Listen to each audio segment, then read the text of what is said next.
আপনারা সবাই হয়তো দেখেছেন যে আমাদের মাননীয় প্রধানমন্ত্রী দুদিনের জন্য আসাম সফরে এসেছিলেন।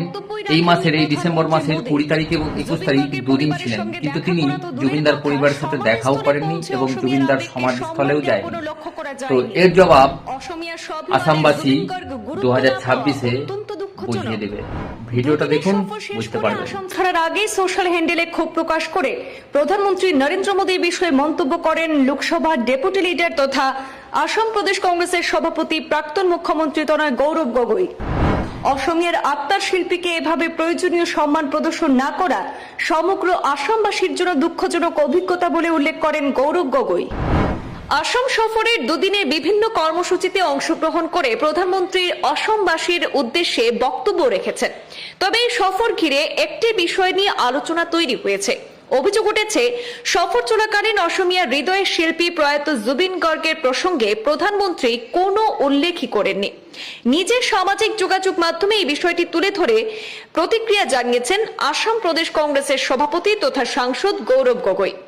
গৌরব গগৈ জানান, জুবিন গর্গের পরিবারের সঙ্গে সাক্ষাৎ কিংবা তার সমাধিস্থলে গিয়ে শ্রদ্ধা জানানোর বিষয়টি প্রধানমন্ত্রীর সফরসূচিতে দেখা যায়নি। তিনি এই বিষয়টিকে দুঃখজনক বলে উল্লেখ করেন।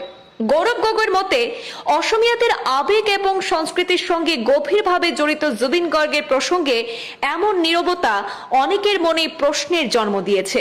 গৌরব গগৈ বলেন, জুবিন গর্গের পরিবারের সাথেও দেখা করার কথা একবারও চিন্তা করেননি, আর সমাধিস্থলে যাওয়া তো দূরের কথা।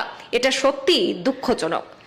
অসমীয়ার বুকে জুবিনদা যে জায়গা দখল করে আছে, সে আত্মার শিল্পীকে এভাবে উপেক্ষা করা একজন প্রয়াত শিল্পী বা ব্যক্তির অপমান নয়, সমগ্র আসামবাসীর অপমান বলে উল্লেখ করেন গৌরব গগৈ। প্রধানমন্ত্রীর এই উদাসীনতা এবং অবহেলার নিন্দা জানিয়ে প্রদেশ কংগ্রেস সভাপতি প্রধানমন্ত্রীর উদ্দেশ্যে প্রশ্ন তুলেন যে, জুবিন গর্গের নাম না নেওয়ার পরামর্শ কে দিয়েছে? আসাম সফরের কার্যসূচি কে তৈরি করে পাঠিয়েছেন? আসামের মুখ্যমন্ত্রী প্রধানমন্ত্রীকে জুবিন গর্গের নাম না নিতে পরামর্শ দিয়েছেন কি? এমন প্রশ্ন করেছেন গৌরব গগৈ। গৌরব গগৈ বলেন, সম্প্রতি কংগ্রেস নেতা তথা লোকসভার বিরোধী দলপতি রাহুল গান্ধী আসামে এসে জুবিন গর্গের সমাধিস্থলে শ্রদ্ধা জানান এবং তার পরিবারের সদস্যদের সঙ্গে দেখা করে ন্যায় বিচার দাবি করেন। কংগ্রেস সংসদীয় দলের সভাপতি সোনিয়া গান্ধীও গরিমা গর্গের প্রতি তার সমবেদনা জানিয়েছেন। কংগ্রেসের দাবি, প্রতিটি অসমীয়া মানুষের দাবি জুবিনকে সর্বোচ্চ সম্মান ভারতরত্ন দিয়ে বিচার করুক। এই ধরনের অবহেলা আর উদাসীনতা কোনোভাবেই আসামবাসীর কাছে গ্রহণযোগ্য নয় বলে মন্তব্য করে মুখ্যমন্ত্রী এবং প্রধানমন্ত্রীকে সমালোচনা করেছেন গৌরব গগৈ। ব্যুরো রিপোর্ট, পূর্বাঞ্চল প্রতিদিন।